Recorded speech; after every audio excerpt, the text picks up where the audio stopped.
أعوذ بالله من الشيطان الرجيم నేను శపించబడిన బహిష్కరించబడిన శైతాన్ నుండి రక్షణ పొందటానికి అల్లాహ్ శరణు వేడుకుంటున్నాను.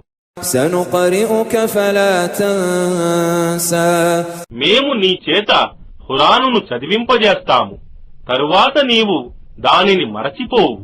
إلا ما شاء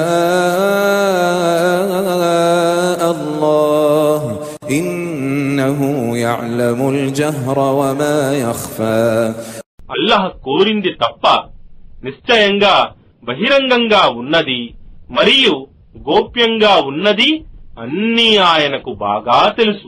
وَنُيَسِّرُكَ لِلْيُسْرَى మరియు మేము నీ మార్గాన్ని సులభం చేయడానికి నీకు సౌలభ్యాన్ని కలుగజేస్తాము.